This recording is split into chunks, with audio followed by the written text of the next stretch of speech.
Good morning, everyone. My name is Angie Fiesel. I'm the Director of Changemaker Campus with Ashoka U. I'm delighted to welcome you to this session in pursuit of a virtuous cycle for social impact, aligning campus strategy, rankings, accreditation, and recognition.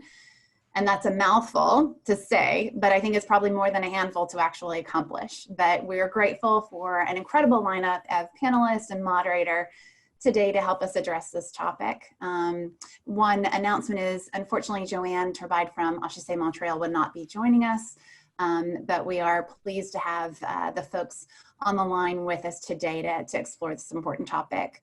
As a brief intro to the panel, before I turn it over to our moderator, we have attendees on this call that are both from the General Exchange agenda, as well as the Senior Leaders Experience. For those that were part of the Senior Leaders Experience yesterday, we started with a theme of kind of making sense of our changing landscape.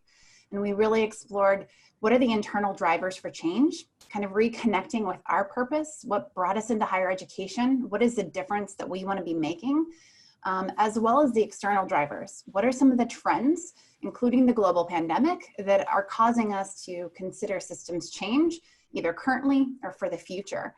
And that leads us to today's session, where we're really going to be looking at some of the systems across our campuses, whether that be strategies, vision, values, whether that be academic models or learning outcomes or student evaluation, or those systems outside of campus, external to the institution, whether that be rankings and accreditation, and thinking about how do we create a virtuous cycle for social impact.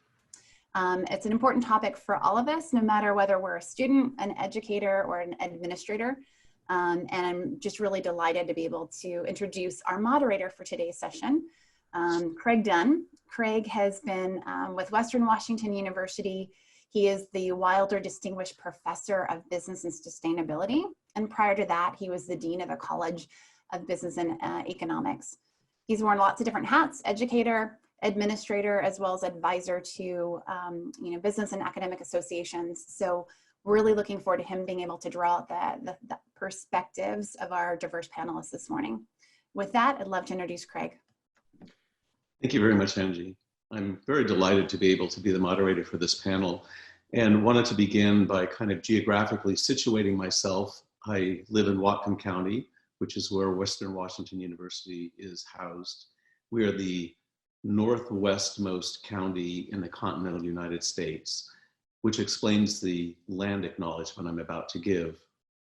I'd like to begin by acknowledging that we gather today on the ancestral homes of the Coast Salish peoples who have lived in the Salish Sea Basin throughout the San Juan Islands and the North Cascades watershed from time immemorial.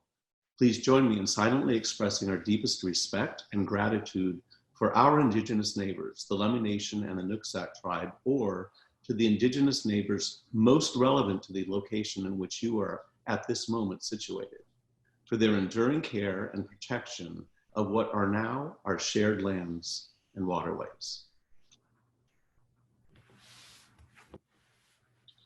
So it strikes me in reading that,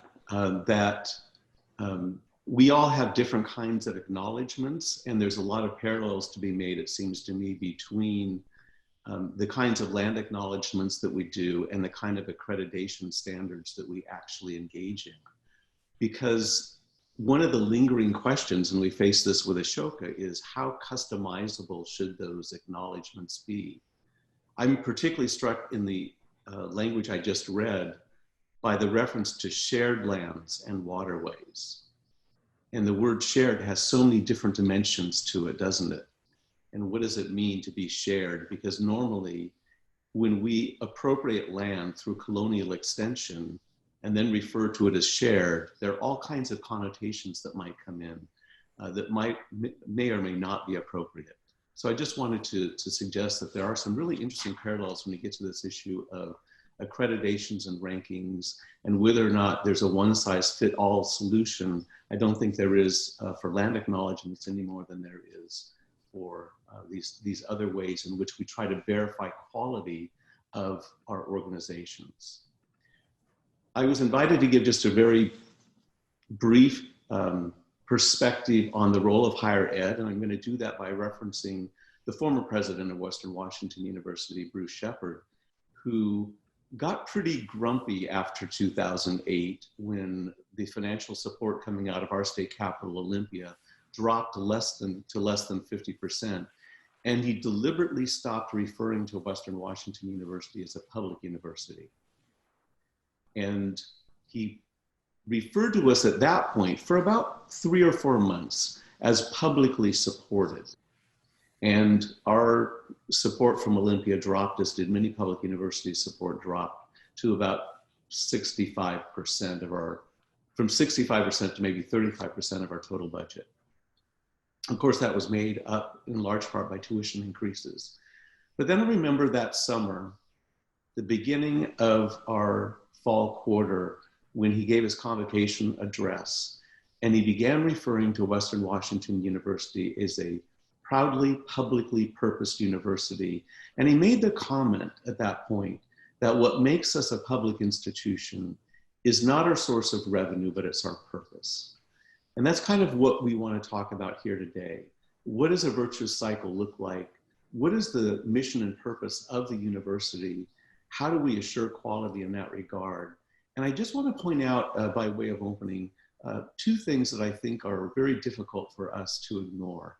And that is that there, at least in many of the universities that are represented here, whether by the panelists or by the audience members, we're embedded in systems that place a high value on both the institutions of democracy and free market capitalism. What those 2 institutions share in common is a value for personal liberty and personal choice that gets expressed in a variety of ways. And so when I think about the purpose of a university, whether it's public or private, what strikes me above all else is that we can't have effective, smoothly functioning democracies or capitalist systems without having an educated populace. When people walk into a voting booth and they make a choice, or they walk into a store and they make a choice, those choices could be informed by things that are fairly pedestrian, like the price and quality of the product, or whether the candidate for office is a Democrat or a Republican in the case of the United States. Or they could make much more sophisticated choices. What is the candidate for public office position about whether or not public education or healthcare is a public good or a private good? Or what are their concerns about social justice? Or when making purchases in stores, if it's not just about price and quality, is it about something that's more, dare we say, liberal arts-based, about social justice and about the livelihoods and living standards of those who are manufacturing the goods that we purchase or delivering the services that we're availing ourselves of? So I think that sets just a little context. In the panel, we explore 4 different perspectives: the educator perspective, the administrator perspective, the community engagement thought leader perspective, and accreditation thought leader perspective, in the context of the role of the university in relation to societal challenges and those implications for education, operations, reporting, accreditation, rankings, and impact. And of course, we really want to focus on social impact as much as we can in this. So we have some great panelists here. I'm going to invite them to introduce themselves now and respond to the following. So first, for each of you, and we'll start with you, Jay, we're interested in having you outline for us the role you play within your institution. And for you, I also would like you to give just a bit of background, because you come from industry. So you're not fully explained by your role in the institution, and how your work in your current role is contributing to your institution's societal impact. And then beyond the current coronavirus crisis, what do you see as driving change in higher education in general? And what opportunities, not so much challenges, but what opportunities do such drivers represent? So Jay, please introduce yourself to us. Thanks, Craig, and thanks everyone for being here. So a couple of things, as Craig alluded, I did not take a conventional path into higher ed. I was in the private sector and then moved into higher ed, first as an adjunct faculty, and now in my present role as the Sharp McNally Chair of Green and Socially Responsible Business. And I came out of the natural and organic foods industry, as well as consulting to Fortune 100 companies. So really, for the last several decades, I've been on a journey to create social and environmental change through commerce and action. And for those of you who aren't familiar with College of the Atlantic, we are an intentionally small school off the coast of Maine. We've been the top ranked school for amongst all colleges and universities for sustainability for the last 4 years from the Princeton Review. And in many ways, College of the Atlantic was designed to push the envelope on higher ed. And so my role there right now, my formal title is the Sharp McNally Chair of Green and Socially Responsible Business. But really, I see my role in 2 areas. The first is, how do you remake higher ed writ large so that students can merge their interests and education to change the world? And so this is not about just churning out ventures, but what this is really about is deepening and expanding the educational experience and giving students the opportunity to dive deeper into their coursework because it has personal meaning for them. And then the other area of my work is really how can you incorporate the UN Sustainable Development Goals into curriculum and research to increase impact. And I'll get into some of the specifics of how we do this later with different programs we run. I think the other thing that is very interesting is our work has clearly had some resonance. And I've been doing consulting in about 15 different countries with universities that are up to 100 times the size of College of the Atlantic. And we have been working with universities all across the world, as far apart as Greenland, the US, Mexico, Australia, Japan, and to name a few places. And then to your final question, Craig, of how are things changing? I think the value proposition for a university has really changed. And what students are demanding now is that the classroom and their lives should not be separate entities. And in fact, we need to think about ways and create ways to bring those 2 things together so the education has more meaning, more engagement, and bring student learning to a higher level. And that's some of the work I've been doing both at College of the Atlantic and internationally. So great to be here. Thank you. And thank you so much for that self-introduction. I'm going to move on to Matthew and ask you the same question. I'm hesitating to actually give your current titles only because I just don't think that actually fully captures who you are as a person, and you haven't had a very linear trajectory either. So again, for you, in the role that you're currently in, but perhaps a little background behind that, how is your work contributing to the institution's social impact? And then leaving aside for the moment the current coronavirus crisis, what do you see as driving change in higher education in general, and what opportunities are associated with those? Thanks, Craig.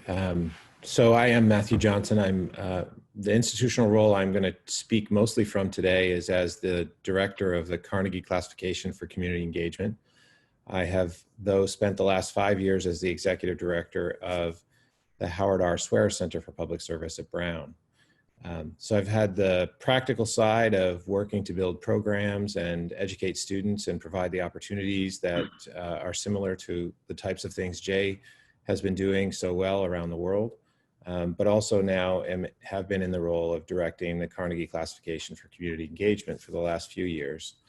The classification is a process of self-study, really, more than anything, that encourages campuses to go through 12 to 18 months of deep self-study to discover where in their institution community engagement may be happening, to really sharpen with some rigor their understanding of community engagement as something related to but different from community service or service learning or even community involvement. It actually has a pretty clear and particular definition.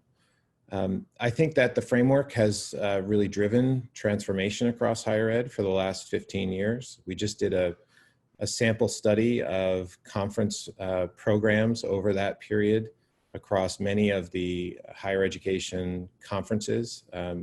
And the themes and issues identified in the classification are replete across those programs for concurrent sessions and plenary speakers and the like.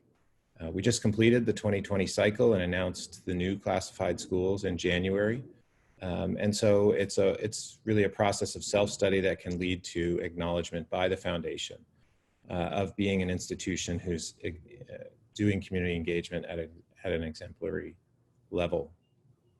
In response to your second question about where I think higher education is going today, I think we're at a pivotal moment, actually. I think if you read Inside Higher Ed this morning, there was actually quite a good article about the turn that the University of Michigan is making right at this moment towards public engagement, publicly engaged scholarship, and the like, very intentionally making that turn under the leadership of Mark Schissel there.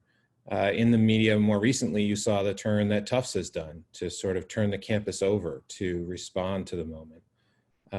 At the same time, many institutions are doing the opposite. They're pulling back from their public commitments. They're being much more conservative.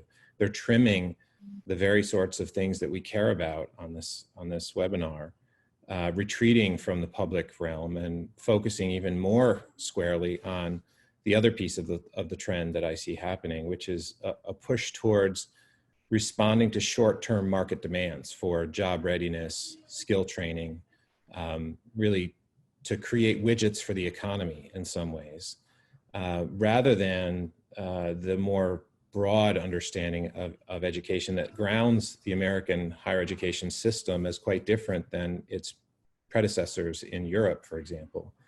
The public purpose of higher education has always been at the root of the American style of higher education. And as we stray from that and focus more tightly and in a more short-term way to responding to market demands, we miss some of that role that Craig mentioned of preparing a well-prepared democratic populace for a vibrant democracy. The community engagement classification is the only elective classification of the foundation. We are building new ones. There will be one that starts next year around leadership for public purpose. And we have on the drawing board others around local economic development and a few others. The idea here is to push back, frankly, against the ranking systems and say, wait a second, there's another piece, there's another role of higher education institutions in our society. And we want to offer an alternative to the ranking systems, which are mostly market-driven. Great, thank you so much, Matthew. As Dean for 3 years of the College of Business and Economics, I certainly felt some of the pressures that you've described, but also have been delighted that AACSB, we use all these acronyms, not everyone knows what they stand for, the Association for the Advancement of Collegiate Schools of Business. Did I get that right? You need to unmute yourself, Julia. Yes, that's right. That's correct. So, I've been delighted that what's driving accreditation standards with AACSB right now is organized around 3 threads of innovation, impact, and here's the word again, engagement. And so one thing that I recognized years ago is there's a great synergy between the kinds of rankings and accreditation standards and the work that we're asked to do at universities in terms of justifying our existence when it comes to things such as actually contributing to the betterment of society. And by the way, Ashok has done wonderful work in that regard as well, is trying to document what innovation, engagement, impact, mostly impact, actually mean when it comes to societal impact, rather than the way we used to do it, which was, let's count how many citations an article for a professor at a particular university has. And I think that's one of the tendencies we've had, is to measure those things that are easiest to measure. We do it with generally accepted accounting principles, GAAP. We do it in a lot of different dimensions. But AACSB, I think, is moving beyond that. Can you describe for us your current role as well, and then what you see as driving change in higher ed besides AACSB? And though I think you are a driver for change, and what opportunities does that present? Sure. Well, thank you. have been at AACSB for 15 or so years. My roots are working on our accreditation team, but for many years now I've been working with our business education intelligence team, which focuses on the landscape of business education and higher education more broadly. So we try to bring those insights into the organizational strategy and then bring them to our membership as well. For many years now, I've worked with our innovation committee. And I bring that up because in 2016, that committee published a collective vision for business education, outlining 5 opportunities for business schools that really have driven a lot of what we focused on at AACSB in the last couple of years. They are overarching opportunities for business schools that transcend the specific missions or contexts that a school might find itself in, being catalysts for innovation, hubs of lifelong learning, leaders in leadership development, co-creators of knowledge. And the last one is enablers of global prosperity. And that one in particular has been a major inspiration in the crafting of the proposed new accreditation standards that will get voted on by our membership next week. It's one of those themes that appears throughout the standards, and one that we're really excited about and that we've gotten a lot of great feedback and attention to from across our membership. I think that idea of being an enabler of global prosperity or of having a positive societal impact really drives back to one of the main catalysts for change in higher education today, which is that theme of relevance. It's something that we see in the way we've shifted our approach to assurance of learning. How do you identify relevant competencies? Well, in the past, assurance of learning, at least for AACSB, was fairly focused on direct measures, which limited competency identification to those specific competencies which could be most easily directly measured. We've now shifted towards allowing for more indirect measures to free up schools to be more relevant and intentional with the competencies that they're defining in partnership with their stakeholders. Another is in knowledge creation or co-creation. Craig, as you mentioned, shifting the attention from simply counting outputs to focusing on the impacts that those outputs can have. And in particular, looking for evidence of co-creation with business practice or with other disciplines in the process. I think there is certainly a lot of pressure on schools today from different directions, rankings being one of them. Accreditation, potentially another, but we hope that the flexible mission-centric approach applied by AACSB allows schools to look hard at what their clarity of purpose is for the stakeholders that they serve and develop their program offerings accordingly. So is it still the case that roughly 5% of the business schools around the world are accredited by AACSB?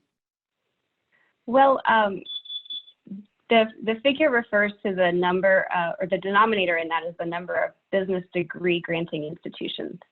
So not all of those are at the level of formality organizationally that we might tend to think of when we talk about a business school. But it is a small proportion, and that's because in part, our standards are intended for universities or schools of business that have a research mission. It's not intended to be a one-size-fits-all model of accreditation or quality assurance for every business school around the world. So I think both with the rankings and with accreditation, what we see is these are really rigorous standards that really end up netting a very small subset of higher ed institutions that they catch in their net. Jay, I'm going to come back to you for the second question because I know how student focused you are, and I appreciate your comments as well as yours, well, both Matthew and Julianne, about co-creating education. And I know, Jay, you really implement that in so many ways.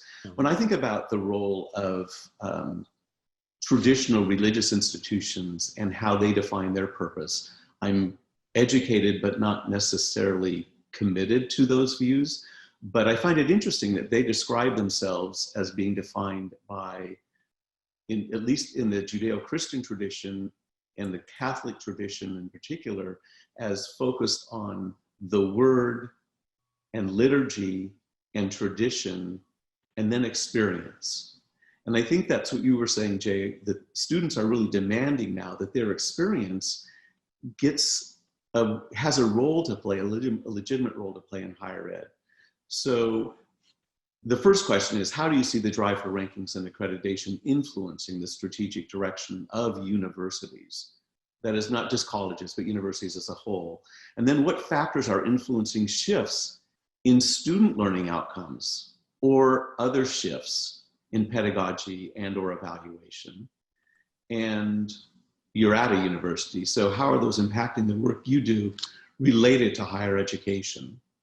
And then what other stakeholders need to be involved in order for us to be effective in higher ed? Lots of questions. Yeah, that's a whole bunch of questions. I think I may take it from the student, start with the students and work back. And Craig, you may have to remind me of some of the other pieces of this if I'm not hitting them all. But from what I see from students on a daily basis, and I should start by saying at College of the Atlantic, like we pride ourselves on in-person education, and so we moved entirely online.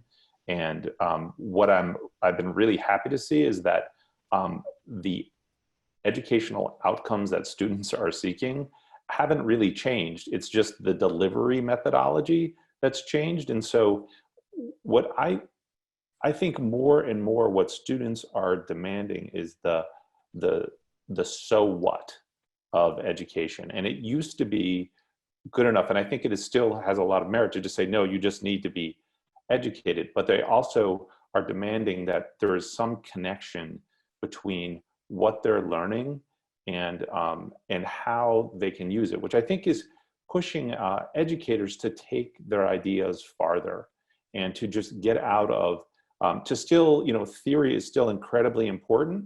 And when you merge that theory with the experience that you're talking about, Craig, it just brings things up to a higher level. So I see students, especially now with coronavirus and in the US context where they're paying a lot of money to go to the various institutions, and they are concerned about what is the payback, and not that they need to come out. And Matthew, I think your point was really well taken. This is not about just training someone to do a specific job, but it's also having them leave a university being able to talk about, here's what I learned, and here's what I did, and here's how they come together. And I have, I'm reading original research because this was for a project I was interested in doing in class, or because I started out with a particular experience, and then suddenly realized that, wow, I could plumb the depths of this so much farther. So I think, that is really the piece that's coming down from the students. And then I think to go to like the rankings and accreditation, I mean, hearing what AACSB is doing is really refreshing, because I think too many both rankings and accreditation organizations, they want to measure, as you talked about, Craig, what is easiest to measure. And that tends to put people in really neat little boxes and consequently tends to squelch innovation. And I think, part of what I see at universities where senior administrators can really help is creating some of these opportunities and creating a little elbow room for people to explore. And I think we'll touch more on that later, but I think there needs to be more thought around rankings of the kind that's being described by AACSB or accreditation, or different ways of thinking about what we're doing, because I think we're more and more getting pigeonholed, and that's really not good for the students. It's not good for the faculty, and it's really reducing, I would say, educational outcomes. So Craig, I may leave it there. I think you may have had one more, but I want to make sure everyone has the opportunity to weigh in. No, that was perfect, Jay. Thank you so much. Yeah. I think we'll move to you, Julianne, since you do represent, like it or not, an accrediting body. You must like it because you're there. But it is interesting for me to know from your perspective, what do you see the role of AACSB and other similar kinds of accreditation bodies having in setting or influencing the strategic direction of universities? I mean, I think that's absolutely key. And how do you see your role in also influencing student learning outcomes? Yeah, well, the strategic direction is really the starting point for everything that a school ultimately gets assessed on in the process of an accreditation review. So throughout the number one standard is about the mission and strategic priorities and the strategic planning processes of the school. And then every other standard that follows refers back to assessing the school on those other dimensions in alignment with that mission and set of priorities. We similarly would expect that schools would have different metrics of success. So if we look at rankings, for example, a common metric is starting salary of graduates. But we would expect that might not be an appropriate metric for schools that are putting graduates in different industries. Certainly not a school that's got a heavy entrepreneurship focus and is graduating individuals to go into startups. To apply a single metric across every institution that's accredited would be pushing them in directions that are not well aligned with what they have been created and what they exist to do for their communities. So that's really important for us to make sure that we have standards that are cultivating diversity instead of stifling that. And that's why I find it such an enjoyable place to work, because we do get to see the richness of the ways in which schools differ from one another in what they do and the intentionality behind that. With competencies and assurance of learning, I find that also a very interesting area these days. I'll give a quick example that highlights that. We just did a survey of on leadership development practices among business schools and talent development leaders. We did this in partnership with SHRM. And is that the Society when we asked about the, I'm sorry, we did this with the Society for Human Resource Managers. Mm-hmm. And we asked about the competencies that they each associate with leadership development. And we saw differences there, where business schools were more likely to mention things like a global mindset, strategic management, diversity and inclusion, some of the things that we might tend to lump together under soft skills.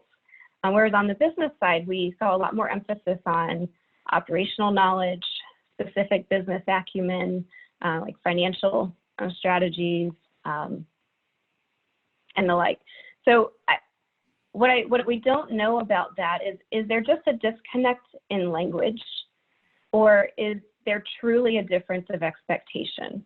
And I think often what happens when we start talking about competencies or learning goals, we're drilling down to a single word. And in doing so, we lose a lot of the context of what's really meant and what's really expected there. I think that's one of our big challenges when it comes to assurance of learning and identifying those competencies. Thanks very much. That's very helpful. And Matthew, in your role, current role, how do you see yourself as either influencing or not the strategic direction of universities? I assume that that's part of your mission, and also student learning outcomes. Yeah, it certainly is. I think I really appreciate some of what Julianne has said and have been an admirer of ACSB because of some of the things she said, and they mirror some of the approaches that the Carnegie classification has taken from the beginning. namely that it is flexible enough to be achieved by any institution, from a community college to an R1. We are trying to value the diversity of different types of institutions, and embedded in that is a notion that the institutional mission ought to be about community engagement, and we then look to see through the process of self-study where that is made manifest pervasively and deeply across the institution. The second piece of the framework is really about assuring continuous improvement over time. And so as we look at things like asking the institution how it knows that it's doing a good job in the community, what evidence does it collect? How does it use that evidence to make decisions about reorienting or continuing along the path it is laying for itself? We also ask questions about student learning outcomes. How are they framed? How are they articulated and shared across the institution? How do you know whether or not you're attending to, in the programming that you're offering, the achievement of those learning outcomes? And how are you using the data that you're collecting in assessing that to make wise decisions moving forward in a continuous improvement process? And the beauty of that system that is flexible for all types of institutions, but is also accountable in a continuous improvement way, is that it becomes an engine for innovation. We discover in every cycle new practices that institutions have developed that are promising and sometimes very powerful. And we discover that old practices that have been around in the field for a while really haven't borne out in maybe 5 years of assessment data. And so an institution is abandoning that for something new. And so that valuing of diversity of practice inside a process of continuous improvement, I think, is really important along the way. The other thing I just wanted to mention is that while we think about diversity of institution type, I think we also need to think about how engagement is in some ways brought to the fore by the diversification of the people inside of our institutions. As folks who previously were not welcome in our institutions from historically underrepresented backgrounds across the 90s and early 2000s began to reach a critical mass inside of our institutions, they began to ask really important questions about the epistemological foundations of higher education, this expert model that claims that all knowledge comes from inside the academy, and problematize that in really important ways. And I think engagement is a vehicle for discovery, for discovering that people outside the academy are just as important to the knowledge creation process, and that the real problems that we need to address moving forward are most efficiently and effectively addressed when we do co-creation of knowledge, to return to that word again. Mm-hmm. So I think that those are the things that are important to us and that I think are shared across the panelists here today. Yeah, well, I think that was a great summation of some history of thought. When we draw distinctions between ontology, that is, what is the nature of truth, and epistemology, how do we know truth? And you're suggesting that the participation of students in this co-creation process should be a legitimate part of epistemology. I think that's a refreshing perspective. I'm going to combine the last two questions because I'm very committed to leaving time for, it's not just Q&A, but comment as well. And I do know that we have some senior administrators that are in the room, so to speak. So the question is, and I'm going to stay with you, Matthew, for this to start. If you had the ear of senior administrators in higher education, which you do at this point in time, because they're in the room, what recommendations would you offer in terms of, and here's the key, practical tips and or tools that can be offered at this time with an eye toward maintaining and amplifying the social impact of our work? Yeah, this is actually a really easy answer. And the senior administrators will sometimes respond to this answer by saying, oh, that's not my responsibility. It resides within departments. That's what I hear frequently. But really, I think the answer is open your tenure and promotion processes to value this kind of work so that faculty can engage not only their students as co-creators, but community members as co-creators, folks outside the academy as co-creators, and allow for and create new pathways for those faculty to do that experimentation with knowledge. You know, it's not coincidental that as the young professoriate has diversified and more folks from historically underrepresented groups have come into the academy as intellectuals, they are struggling with the tenure and promotion standards, in part because this is the type of scholarly work they want to do most. And so they are leaving higher education at disproportionate rates to go and do the same kind of high quality scholarly work in nonprofits and foundations instead of the academy. So that's my answer, is open your tenure and promotion standards to include and value engaged scholarship. And I think that's a good answer. And I understand why sometimes that gets pushed off to departments because they have their own unit evaluation plan. But we've made changes that are more far-reaching and university-wide. For example, in the research category, including an acknowledgement that theater and dance and art should be able to include performance as part of the process, as opposed to just published research that's more traditional in form.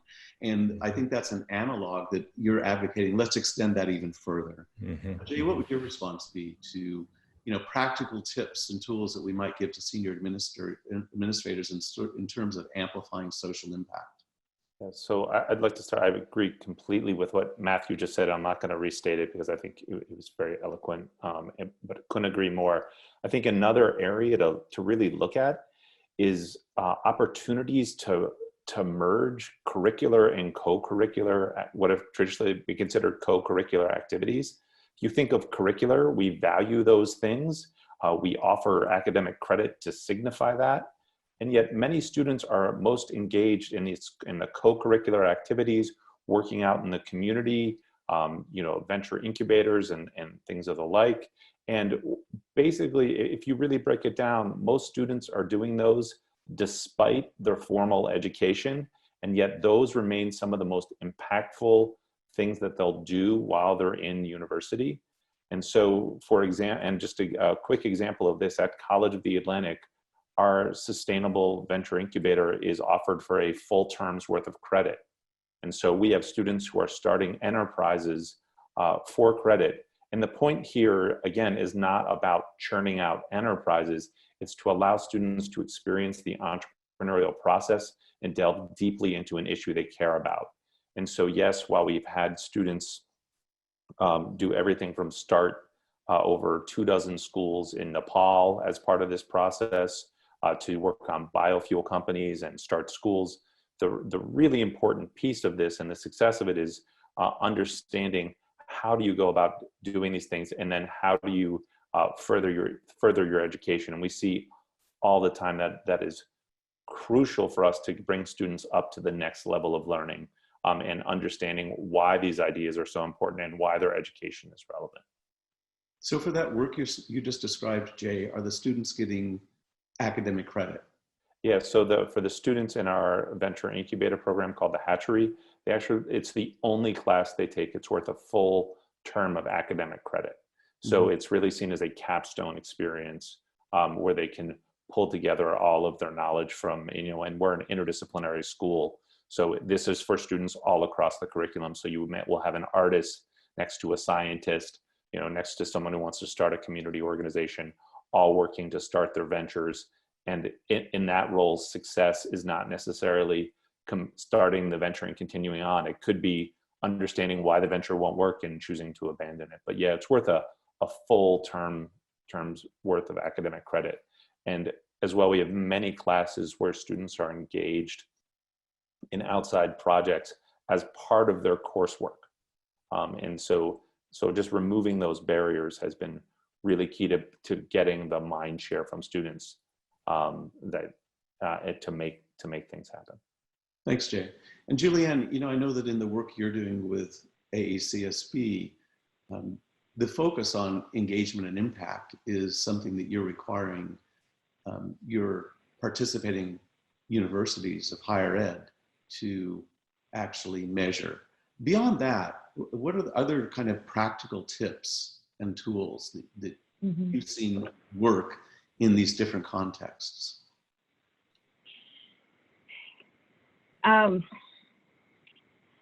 Well, I think, again, being laser focused on mission and purpose. There's so many distractions out there pull attention away towards other, quite valuable objectives.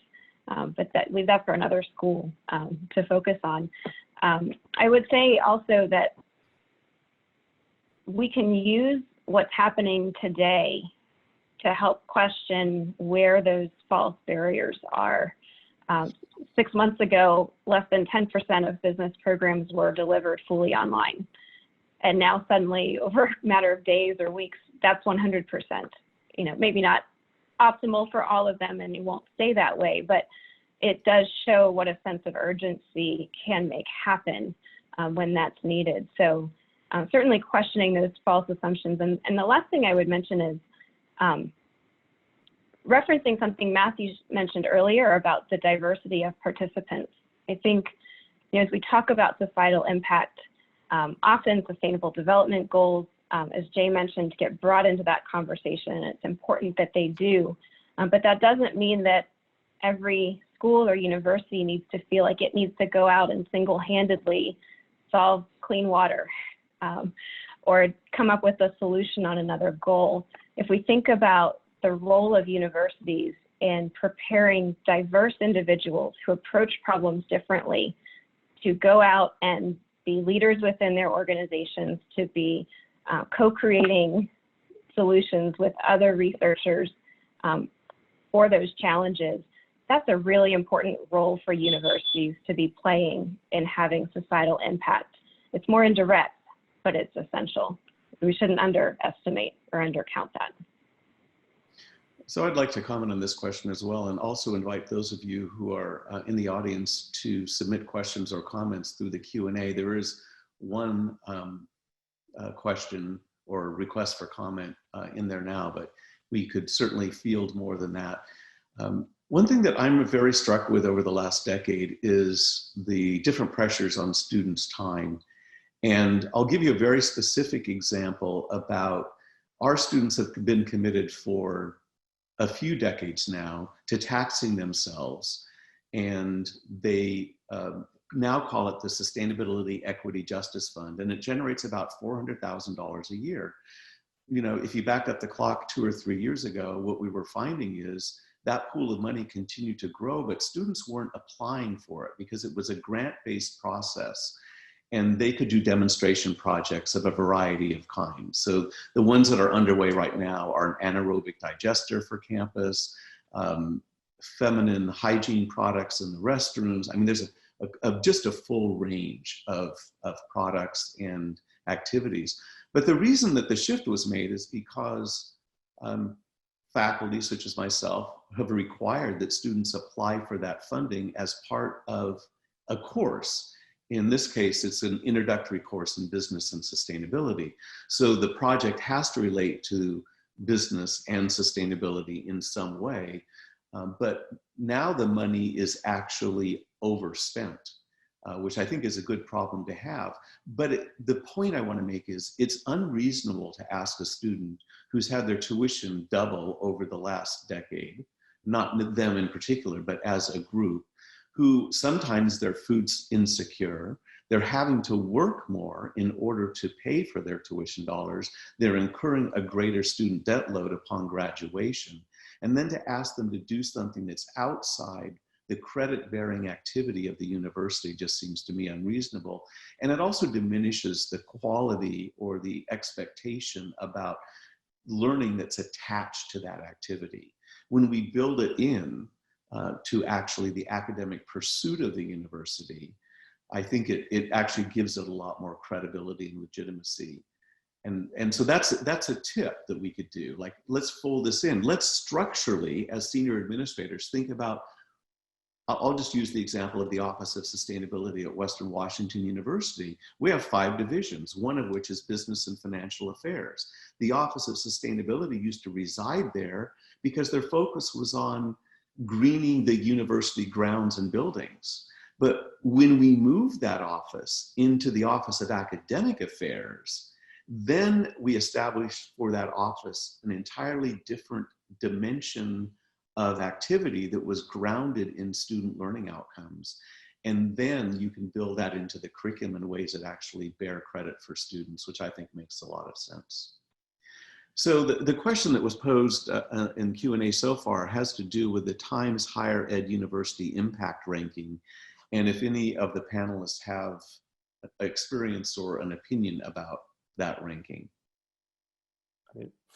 I did a little bit of work when I was in Australia, because schools were very the school I was working with was very interested in that ranking system, and if it's the one I'm recalling, was really focused on the UN SDGs, and so but again, it relied, if I remember correctly, it was also going back to the traditional metrics around papers and other things. So I think it was a good. I liked that it was looking for new measures, but it was looking for new things to be interested in around the UN Sustainable Development Goals. But what was a little distressing, it was still going back to those same metrics of like, how many peer-reviewed articles do you have and other things. And then valuing some of the other pieces that we've been talking about a little less.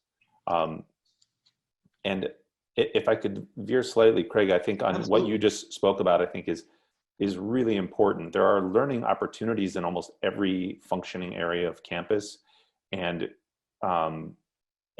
bringing getting rid of those walls between, this is in academia and this is in the outside world or in the outside campus. And the more we can do to eliminate that, I think the further you can take things, either, through the tenure process or through rankings. And the professors and students are, by what I've seen in all of these different universities I've worked with, are incredibly excited to do this. And sometimes it can feel like, oh, if I don't make a wholesale change, I don't have any progress. So I think you need to be working towards what Matthew was talking about, or some of the examples like you and I have been talking about. That said, you can do a lot of small things to just allow for experimentation and mergers of theory and practice and co-creation in courses. And a lot of them, when I go and actually talk to folks in universities, they're already happening because people are doing them under the radar. What we need to do is elevate them, and so figure out what's going on and take those initiatives that are already happening and elevate them so they can have some of the recognition and status. So I see there was a chat comment about that.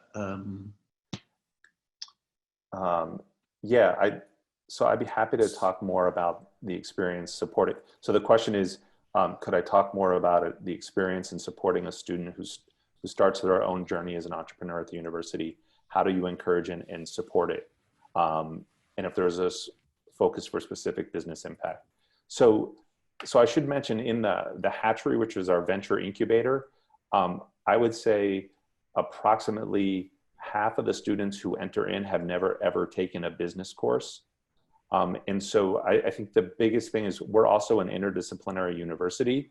So you get people coming at enterprises from all directions. And what oftentimes happens, students realize that, oh, wow, I actually want to do this for my life.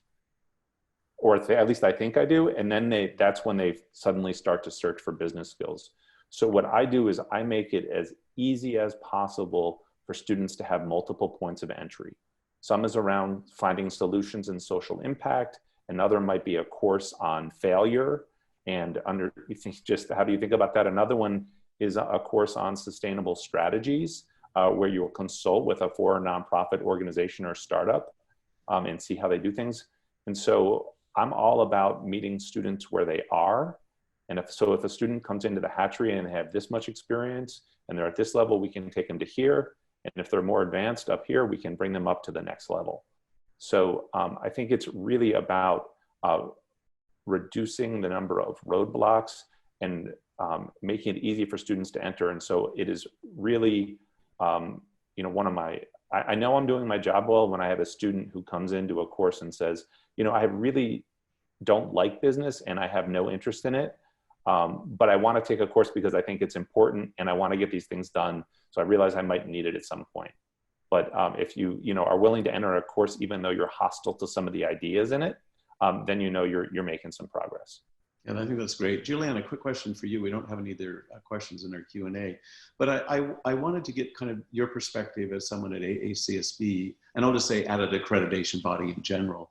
I think one of the tensions that we feel as a university is the easiest thing for us to do, the easiest thing for us to measure our student learning outcomes based on course embedded measures, because we've already done the work of evaluating students around oral presentation or writing skills or mastery of accounting concepts, whatever it happens to be.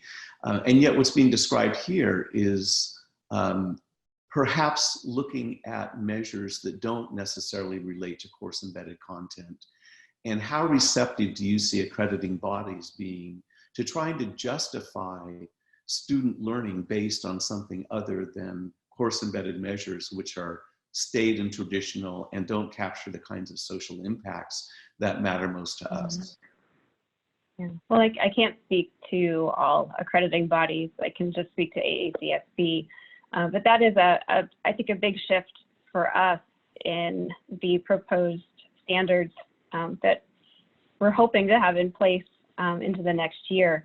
And I think that's reflective of what some of the other panelists were commenting on about the importance of a holistic learning experience, not tied exclusively to classes, but one that includes those co-curricular experiences as well, so that the goal is to educate the individual, to create new experiences and develop new perspectives, and not to limit that learning to a set of bullets in a syllabus. Right. So that's the spirit behind the shift, as well as to not create artificial constraints on identifying what those learning objectives are, simply because they can be most easily measured within the confines of a course. Do you have a 30-second comment, Matthew? Or not? I'm not going to repeat what's already been said by my erstwhile colleagues. I think this has been a great conversation. And I appreciate the panelists completely. I mean, this has been great for me too. And you know, one of my objectives was that we could operate at a 30,000-foot level, but also leave behind some practical tips for the people in the room. And I hope that that's happened. I wanted to leave Angie just a few minutes for a wrap up and also a survey. Wonderful. Thank you so much to all of our panelists. Really thought-provoking. I think we came into this questioning what systems need to be changed.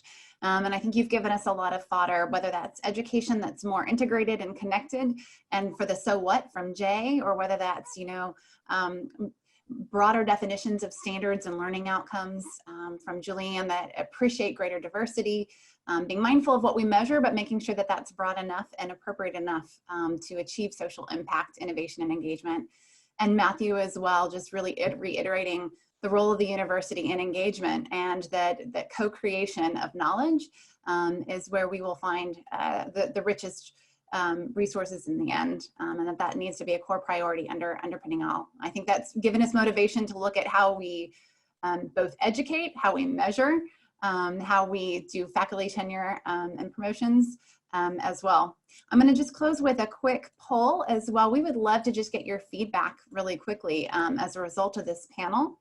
And as you're taking a look at that and completing that, just to give you a heads up of what's next. So the next session starts at 12:30 Eastern time. It's an exchange session, it's a keynote, and it's what the world needs is love, change making across differences and divisive times. And I'm also excited that we're going to be designating HEC Montreal as the newest Ashoka U Changemaker campus. So hopefully that you all can join us to that session. Thank you so much for your time. And if you would just continue to complete that poll. And then as we do so, we'll be closing out. See you this afternoon.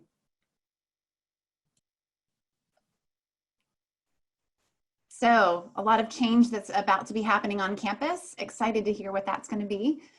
We see change across the board, a blend, but maybe leaning in a little bit more towards evaluation and external recognitions. Internal systems, most concerned about student assessment. Really think we hit that towards the end, which kind of integrated across the opening comments of even the student engagement process. And finally, which external systems? Wow, we've got a whole grouping there. Thank you all so much. We'll see you hopefully at the keynote or this afternoon. Take care.